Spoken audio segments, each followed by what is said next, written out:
Em 1985, a DC Comics realizou o primeiro e até hoje maior evento cósmico das histórias em quadrinhos de todos os tempos, galera. Universos inteiros foram destruídos no piscar de olhos. Heróis famosos deixaram de existir e nada mais foi como era antes. Crise nas Infinitas Terras fez história. Vale a pena entender o que aconteceu ali e eu vou te contar tudo nesse vídeo. Vamos lá!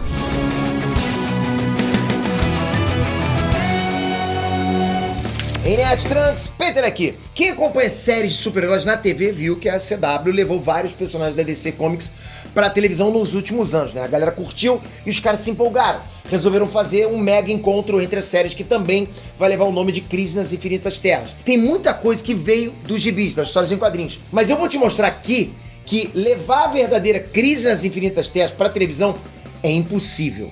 A escala da saga nos quadrinhos é gigantesca, mas mesmo assim eu vou tentar resumir tudo o que rolou nesse vídeo, pra você ver, rever e comparar depois com o que vai aparecer na televisão. Antes da gente falar sobre essa história completa, galera, se inscreve no canal, deixa eu fazer esse pedido pra você, porque a gente tá sempre trazendo novos resumos, novas histórias completas aqui no canal, então é bem bacana trazer esse mundo das histórias em quadrinhos pra você conhecer.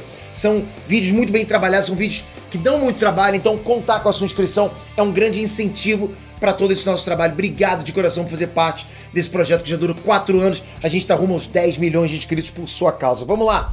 Bem, galera, no começo dos anos 80, a DC Comics tinha estrada. A editora tinha sido fundada 50 anos antes e tinha muita, mas muita cronologia mesmo em cima, sabe? Quem tava chegando não conseguia acompanhar direito, porque era muita coisa que já tinha passado. A editora não jogava nada fora, tudo era canônico. Os personagens muito antigos, por exemplo, foram empurrados para a chamada Terra Paralela, ou Terra 2. Nessa Terra, Superman já era velho, tinha casado com Miriam Lane. O Batman já tinha morrido, mas tinha deixado uma filha, Caçadora. Os heróis se reuniam num grupo chamado Sociedade da Justiça, e eles já eram tão velhos, né, que os filhos deles já estavam formando um grupo só deles. Enquanto isso, na Terra 1, ou Terra Ativa, existiam alguns desses mesmos heróis nas versões que a gente conhece melhor, como Batman, Lanterna Verde, Superman. Agora imagina o que uma bagunça dessas fazia na cabeça de um leitor novo, sabe? Várias terras diferentes. A DC Comics também não parava de se expandir e ia comprando outras editoras com os próprios personagens. Ia colocar a galera nova em qual terra? Eles iam criando terras novas. Shazam e a patota dele foram parar na Terra S.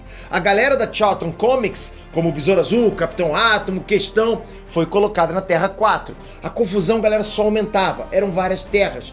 Quase infinitas terras. Em 1981, a editora resolveu colocar ordem na casa. Chega.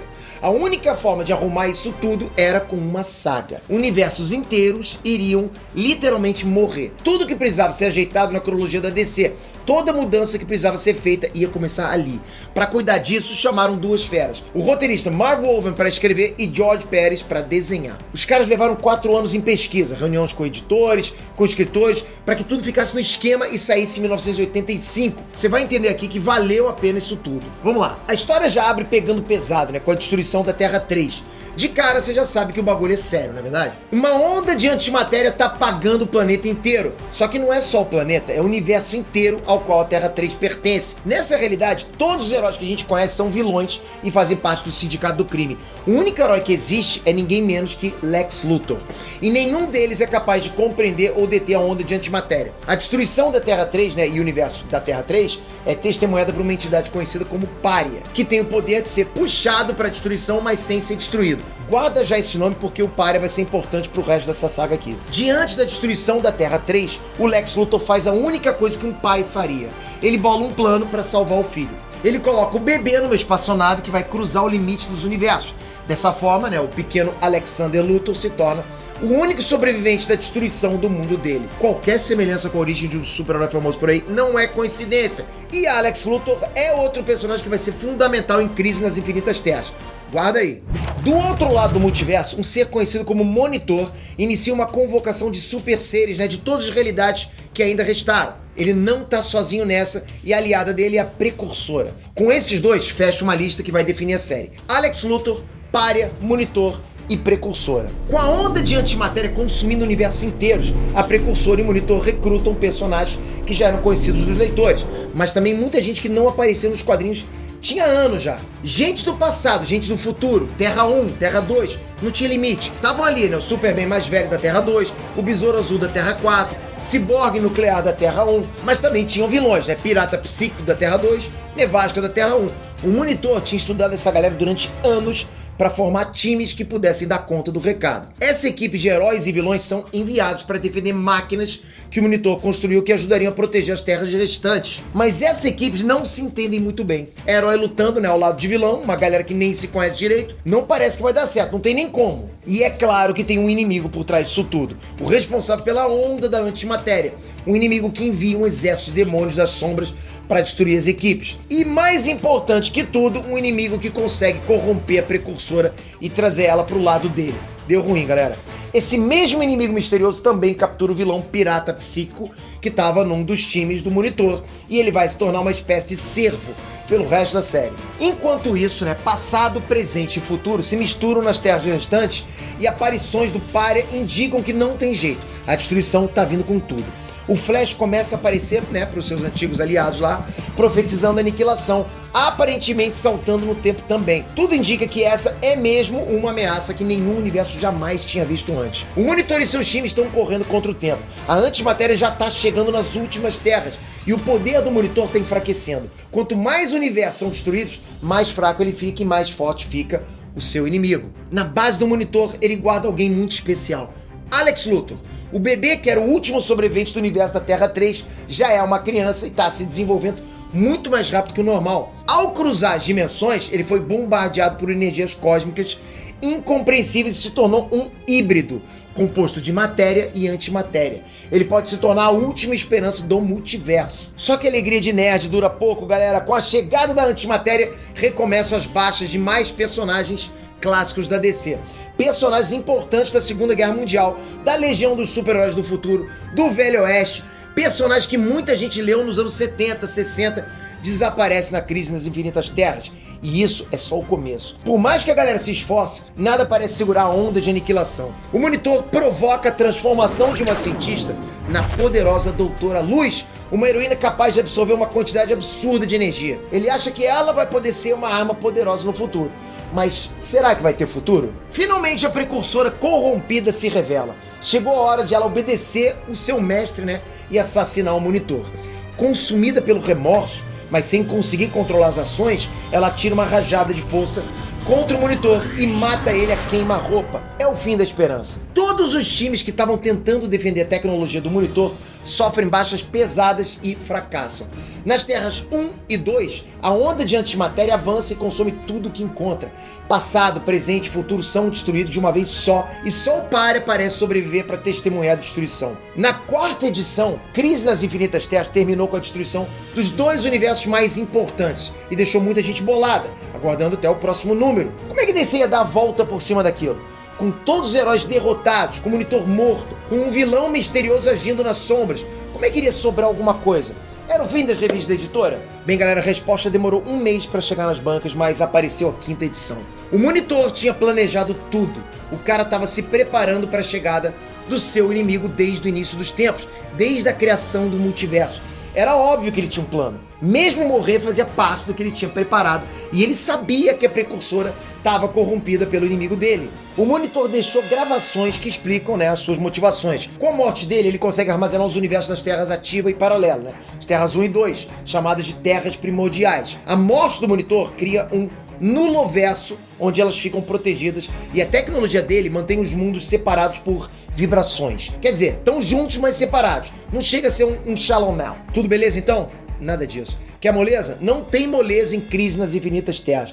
O nome do bagulho é Crise, não é Marola nas Infinitas Terras. Então assim, não deu muito tempo de afinar a tecnologia. Aqueles universos correm o risco de se fundir e serem destruídos no processo. Passado, presente e futuro continuam misturados. O caos está instalado naquelas duas realidades. Como o Monitor tinha previsto, a chave para consertar isso pode ser Alex Luthor. O Bakunin cresceu, é um homem agora e chegou a hora dele honrar o nome do pai. A precursora recupera o controle de si mesma, né, depois da morte do Monitor, e decide abrir o jogo para geral. Ela convoca os principais heróis, os principais vilões para a base do Monitor e revela o que está acontecendo. Não tem mais essa de time, né, de equipe fechada. Ela chama geral mesmo. No começo a galera fica com o pé atrás, mas eles veem a destruição nas terras. Numa hora dessas não pode ter inimizade, então tem que todo mundo se juntar. Não tem herói, né? Não tem vilão, todo mundo precisa se unir, né? Pra acabar com um inimigo em comum, que quer acabar com todos os universos que não são feitos de antimatéria. E a única forma de sobreviver é mesmo fundir os universos existentes, como deveria ter sido desde a aurora dos tempos, né? Desde que a DC começou. Mas unir de uma forma direita, não da forma improvisada que rolou, ali na base do vai ou racha. Mas espera, galera, quem é esse vilão sinistro? A gente ainda não sabe, mas ele captura o Flash. Ele vê que o Flash era perigoso, que pode cruzar as fronteiras do tempo e espaço. O vilão usa o pirata psíquico para manipular as emoções do Flash e manter o herói sob controle. E na hora em que todo mundo concorda em se unir para deter o cara, o satélite do monitor é atacado pelo vilão. Nesse ponto é importante conhecer a origem do vilão. Ele se chama de Monitor, porque também foi criado no mesmo momento do Monitor que a gente conhecia. Um foi criado no multiverso de matéria positiva e o outro foi criado no universo de matéria negativa ou antimatéria. Por isso ele é chamado mesmo de Anti-Monitor. E esse é o nome que fica na saga. Então, nerds, sejam apresentados ao Anti-Monitor, o vilão da saga da Crise nas Infinitas Terras. Enquanto a onda de antimatéria está destroçando os satélites do monitor e ameaçando matar todo mundo lá dentro, a mesma energia está afetando outros universos. As terras primordiais estão protegidas no Loverso, mas o bicho está pegando nas outras também. E ainda falta terra pra caramba pro Anti-Monitor destruir. E aí, como é que fica? Vão defender só Terra 1 e 2? É panelinha agora no multiverso? O pirata psíquico controla de uma vez só as emoções das terras X, S e 4, enquanto a antimatéria avança por essa realidade. Nesse momento, a precursora se redime da morte do monitor. Ela salva os heróis e vilões do satélite do monitor, envia a galera para essas terras para resgatar as pessoas, enquanto ela usa os poderes para fazer o impossível. Sozinha, a precursora segura a onda de antimatéria nessas terras todas e funde as 5 terras restantes. De um multiverso de matéria positiva, sobraram só 5 universos: Terra Ativa, Terra Paralela, Terra S, Terra X e Terra 4.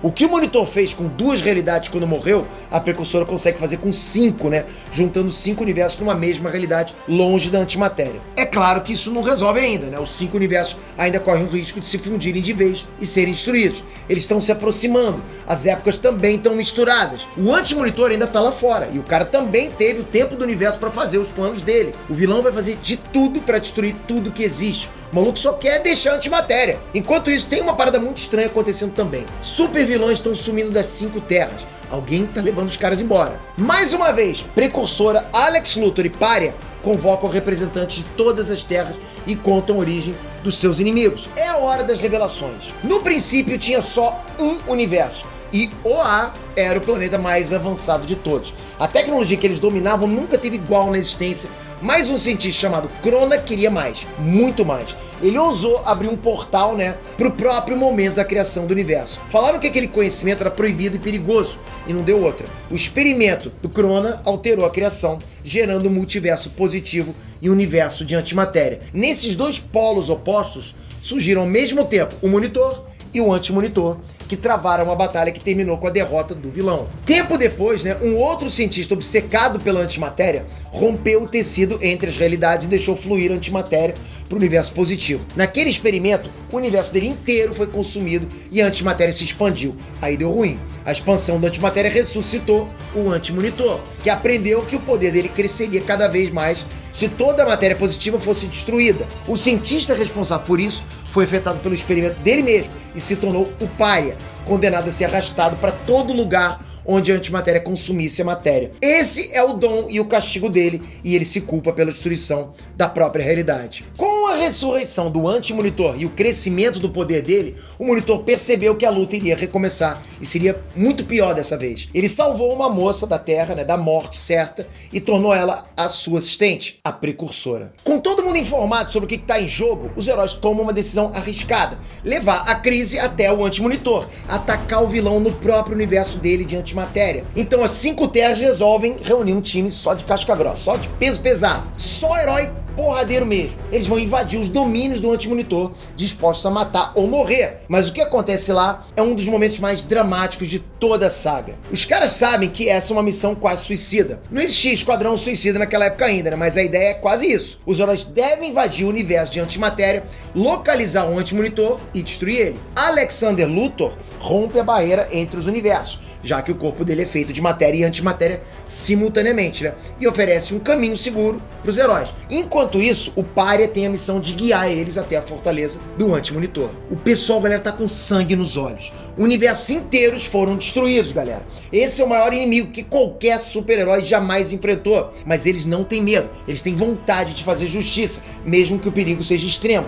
E a luta não é fácil mesmo, né? A fortaleza do Anti-Monitor reage à invasão como se tivesse vida, e a batalha começa. As leis da física do universo normal não se aplicam aqui. Os poderes do nuclear não funcionam. O Superman da Terra 2, que é realmente invulnerável, sangra pela primeira vez. Os inimigos destruídos se reconstroem. Tudo indica que essa é uma luta que eles vão perder. Com muito esforço, o grupo abre caminho e o Superman da Terra 1 e a Doutora Luz encontram a máquina que o vilão está usando para reduzir a vibração que separa as terras. Destruindo o aparelho, eles podem salvar os 5 universos restantes. Mas assim como eles encontram o equipamento do Anti-Monitor, o Anti-Monitor encontra eles e ataca. O Superman grita de dor, né, diante da força de ataque e tomba. Do outro lado da fortaleza, Supergirl ouve o sofrimento do primo e parte para o socorro. O que acontece ali é uma das maiores lutas dos quadrinhos de todos os tempos. Supergirl, consumida pela raiva, né, e pela vontade de salvar o Kal-El, enfrenta o Anti-Monitor sozinha e castiga o vilão com uma força que nem ela sabia que tinha. Ela chega a romper a armadura de contenção do Anti-Monitor e a energia que forma o corpo dele começa a vazar pelo ambiente. Ela pede para que a Doutora Luz leve o Superman para segurança e volta para ganhar tempo.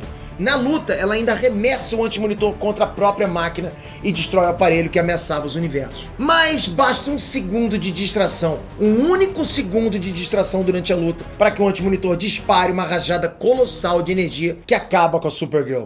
O Anti-Monitor foge, né, enfraquecido. Os heróis triunfam, mas o preço foi muito caro. Supergirl morre nos braços do Superman, pedindo para que ele não chore, que os mundos agora têm uma chance de sobreviver. Mas não tem jeito. É impossível. O Superman chora pelo sacrifício da prima. O mundo chora pelo sacrifício da heroína. E eu tenho certeza que muitos leitores choraram nessa cena. De verdade, eu me emociono quando eu falo sobre isso. Porque eu lembro da capa, eu lembro do momento. Tudo, realmente, todo o sentimento, todo o sofrimento dos personagens entram no leitor naquele momento. Na nave de fuga do Anti-Monitor, o pirata psíquico e o Flash testemunham o retorno do vilão. Ele foi derrotado, mas não foi vencido. De armadura nova, ele tá pronto para tentar destruir o multiverso mais uma vez. Ele observa a construção de um canhão de antimatéria gigante. Chega de ondinha de antimatéria, chega de planos complicados. O negócio agora é explodir tudo. Nas terras, né, os heróis, né, nem desconfiam que o vilão tá pronto para um ataque final e devastador. Ninguém pode deter os novos planos do Anti-Monitor. Ou será que podem? Aprisionar o Flash é o grande erro do Anti-Monitor dessa vez. O herói mais rápido do universo se liberta, força o pirata psíquico a dominar os servos do vilão e começa a destruir o canhão de antimatéria. Mas nada disso é suficiente. Para acabar com a arma para valer, o Flash precisa neutralizar o núcleo de energia dessa arma. E a única forma dele fazer isso é correr mais rápido do que nunca, no fluxo contrário da antimatéria, e fazer o núcleo implodir. É a corrida final do Flash, a mais importante da vida dele e também a última. Lutando contra a dor, né, correndo contra a desintegração do próprio corpo, o Flash cruza as barreiras do tempo. É isso que fez ele reaparecer em diferentes épocas antes, né, como se fosse uma aparição, um fantasma. Enquanto isso acontece, ele está simultaneamente circulando o núcleo de energia. O herói consegue destruir a máquina, mas é totalmente aniquilado na corrida. Longe dos amigos, né, longe dos aliados, o Barry Allen, né, o Flash que você conhece, desaparece com o sacrifício dele solitário, salvando o multiverso. Enquanto isso, nas 5 terras que sobraram, algo sinistro está acontecendo. Todos os vilões de 5 universos diferentes são reunidos pelo Lex Luthor e pelo Brainiac da Terra 1, com um único propósito: conquistar as terras. As terras S, 4 e X caem diante da força combinada dos vilões de todos os universos e eles implementam um regime de caos, destruição, tirania. Na ONU, Alexander Luthor, Pária e Precursora explicam que o universo de antimatéria inexplicavelmente não existe mais. Tudo indica que o Anti-Monitor foi derrotado, mas o Pária desaparece no meio do anúncio e momentos depois Lex Luthor faz um ultimato. Ou as duas últimas terras se rendem, ou serão conquistadas à força como as outras. É óbvio que os heróis não vão engolir isso. Pô, os caras peitaram o Anti-Monitor, deram sangue pra salvar as terras, pra uma dúzia de vilão mequetrefe. Querer cantar de galo? Não dá. Fala sério. É claro que todos os super-heróis das terras 1 e 2 se juntam pra retomar as outras terras na base do cacete. Você que sempre escreve aqui pedindo Batalha Mortal, faz o personagem X enfrentar o personagem Y, vai ler Crise nas Infinitas Terras. Todas as batalhas mortais que podiam acontecer, aconteceram ali. Todos os heróis de todas as terras saíram no tapa contra todos os vilões de uma vez só. O couro comeu de um jeito, cara, que nunca tinha sido visto antes. Tudo bem que depois veio Crise Infinita, Secret Wars, Crise Final, Crise o Escambau, mas ali foi o momento que a DC colocou todo mundo pra brigar entre si pela primeira vez. Foi épico. Teve até vilão enfrentando vilão. Vocês acharam mesmo que a galera iria aceitar Lex Luthor e Brainiac no comando de tudo? Simon, que já tinha lutado, numa das equipes do Monitor, traiu os líderes, explodiu o Brainiac, torturou o Lex Luthor com os poderes psíquicos. Só que se ferrou no final, porque o Brainiac recriou o próprio corpo cibernético e matou o Simon. Enquanto a pancadaria estava rolando, as energias da antimatéria estavam voltando no tempo. Ninguém sabia, mas o Anti-Monitor tinha consumido o próprio universo e estava recuando através dos tempos, numa direção à aurora da criação. Será que ninguém sabia mesmo? Ninguém menos que o Espectro interrompe a luta e manda real. Galera, vocês estão brigando aí, o Anti-Monitor quer destruir tudo que existe antes mesmo que exista. Falei pra parar, parou. Acabou essa bagunça. Quando o Espectro fala, tu sabe, né? Os caras pararam. De novo, heróis e vilões juntam forças para deter o Anti-Monitor. O vilão queria reescrever a criação para que toda a existência fosse feita só de antimatéria e nada mais. Então, assim, são formadas duas equipes. Um time só de heróis iria retornar ao começo de tudo para deter o Anti-Monitor, enquanto um time só de vilões iria para OA no passado para deter Crona e impedir que o universo de antimatéria fosse sequer criado. Qualquer um dos planos funcionando seria suficiente para deter o Anti-Monitor, mas não foi assim que aconteceu. Na aurora da criação, o Anti-Monitor já aguarda os heróis e tá gigantesco. Em OA, a força-tarefa dos supervilões fracassa em deter Crona. O experimento vai acontecer e a energia da criação que o cientista vai ver vai ser a energia do Anti-Monitor. O multiverso vai ser reescrito e vai se tornar um universo de pura antimatéria. Todo esforço parece de novo, mais uma vez, ter sido em vão, e de novo um herói encara o desafio de derrotar o vilão, o Espectro. O instrumento da ira divina parte para cima do maior de todos os vilões que já existiu e o universo é resetado. Mas não da forma que o Anti-Monitor queria. O que deveria ter sido multiverso, com o universo de antimatéria em paralelo, se tornou um universo de novo. Um universo só. Não haveria mais infinitas terras. Nada Terra X, Terra S, Terra 1, Terra 2, Terra 4. Só uma Terra para todos. A fusão que todos temiam acabou acontecendo mesmo, né? Mas sem a aniquilação do universo positivo. Todos os personagens que tiveram na Aurora dos Tempos, todos os heróis, eles se lembram do multiverso. Mas todo o resto da população, incluindo os vilões, ninguém mais se lembra. Para todo mundo, a realidade sempre foi assim, um único universo. É claro que isso tem consequências. Pessoas que existiam, em duplicata em outras terras, deixaram de existir. A Terra que prevaleceu acabou sendo a Terra 1, a Terra ativa, que a maioria dos leitores conhecia.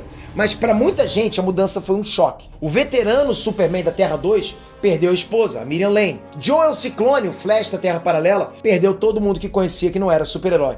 Quem não fazia parte da Terra ativa antes ficou sem um lugar nesse novo universo unificado. Enquanto os heróis tentavam entender essa bagunça, ninguém menos que o Anti-Monitor reapareceu. Cara, esse bicho é ruim de morrer. Só que dessa vez é diferente. Todos os planos dele tinham fracassado. Ele tinha sido derrotado pelos super-heróis da Terra várias vezes. E agora ele só queria uma coisa: vingança. O vilão teleporta a Terra inteira pro reino dele e ataca o planeta com uma legião de demônios sombrios. Ele não tem mais força para alterar a realidade. Ele não tem mais força para destruir um universo unificado de matéria positiva. Mas ele tem força para destruir a Terra e todo mundo que habita nela. Chegou a hora da batalha final. O universo de antimatéria voltou a existir e o vilão arrasta a Terra para ele. Em todos os cantos do planeta, os seus servos atacam sem critério ou plano. Eles só querem matar todo mundo, sem exceção. O planeta inteiro vira um campo de batalha. De novo, a precursora reúne os maiores heróis que existem para irem ao espaço e enfrentar o Anti-Monitor diretamente. Enquanto isso, os outros heróis permanecem no planeta para tentar proteger esse planeta de milhões de demônios das sombras. Os super-heróis místicos se unem com um plano secreto. E assim, mesmo nessa reta final,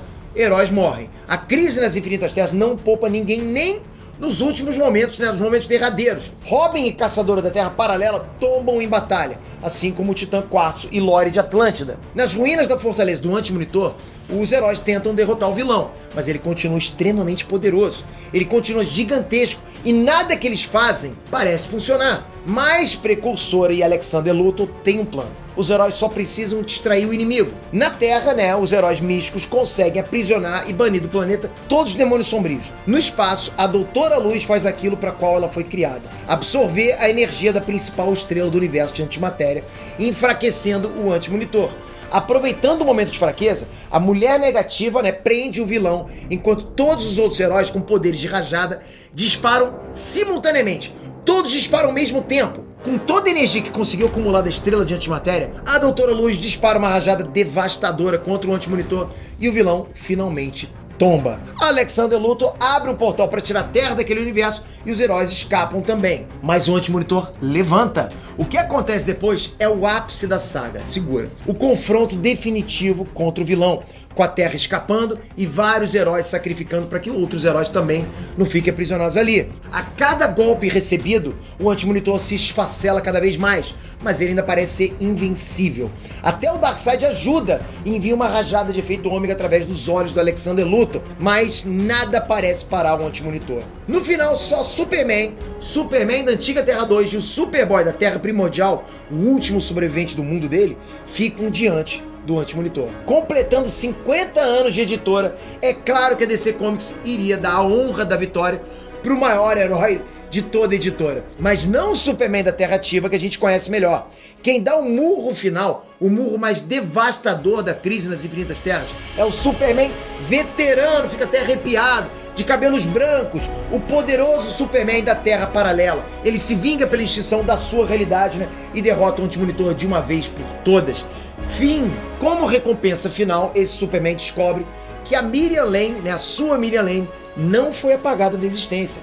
Alexander Luthor pressentiu o que estava por vir e salvou a esposa do Superman da destruição. Enquanto o Superman que a gente mais conhece retorna para a Terra, Superman da Terra 2, Miriam Lane, Superboy da Terra Primordial e Alexander Luthor partem para outra dimensão, para começar uma vida nova. Esses personagens retornariam décadas depois, né, em Crise Infinita, mas isso é assunto para outro vídeo. Com o tempo, a Crise das Infinitas Terras foi apagada da memória de todos que participaram dela, com duas exceções: o Pirata Psíquico e todos aqueles que leram a saga. Lógico, as consequências dessa história moldaram a DC Comics por anos. A partir daí, a editora reformulou a origem de praticamente todos os seus principais personagens: Superman, Batman, Mulher Maravilha, Legião dos Super-Heróis, Sociedade da Justiça, todos ganharam novas origens. O Wally West se tornou o novo Flash, substituindo inclusive a altura do legado do tio Barry Allen, e muito mais coisa aconteceu. Mas Crise nas Infinitas Terras também acabou criando novos problemas. Nem todo mundo gostou do universo unificado. Tinha buracos gigantes na cronologia da editora a partir daquele ponto. Tentaram resolver esses problemas com outras sagas: Zero Hora, Crise Infinita, Crise Final, Flashpoint. De certa forma, a DC até hoje está tentando começar do zero. Por conta de tudo que aconteceu e do impacto que a saga teve nos quadrinhos da DC, talvez seja impossível, inclusive, levar isso pro cinema. O que eles fizeram não dá pra repetir. Eles pegaram 50 anos de histórias em quadrinhos, misturaram todos os personagens numa saga só e deram um final épico pra muitos deles. Pra quem viveu aquela época, é difícil apontar uma história que tenha sido mais grandiosa que Crise nas Infinitas Terras. Eu espero de verdade ter conseguido passar isso pra vocês, e eu espero mais ainda que a CW consiga pegar uma fração dessa grandiosidade e trazer pra gente. É uma saga que merece muito o nosso respeito. Seja você fã ou não fã da DC, seja leitor ou não leitor da DC, essa saga é um marco nas histórias em quadrinhos. Foi o arco mais grandioso que eu já li em toda a minha vida e é realmente sensacional. Vale muito você ler, você vibrar, você chora, você ri. Cara, é muito emocionante, é demais. Espero realmente que eu tenha conseguido transmitir um pouco do que foi toda essa emoção que eu passei pra vocês. Nerd, não esquece o joinha, porque vai ajudar muito. Vocês querem mais resumos como esse, mais histórias completas? Coloca aí embaixo, comenta aí, a gente lê tudo. Tudo que vocês estão sugerindo, a gente tá lendo, tá escrevendo, tá trazendo pra vocês aqui em forma de vídeo. Obrigado de coração, não esquece, a gente tá vindo com mais vídeos e outras histórias completas pra você entender tudo que tá acontecendo atrás do cinema, não só no cinema, também nos quadrinhos. Então, se inscreve pra você ficar por dentro, ativa o sininho, porque aí você sabe quando o próximo vídeo de história completa chega, quando a próxima análise, quando o próximo review, não importa. Tudo de cultura nerd tá chegando aqui nesse canal pra você. Obrigado de coração, tamo junto sempre, até a próxima, fui!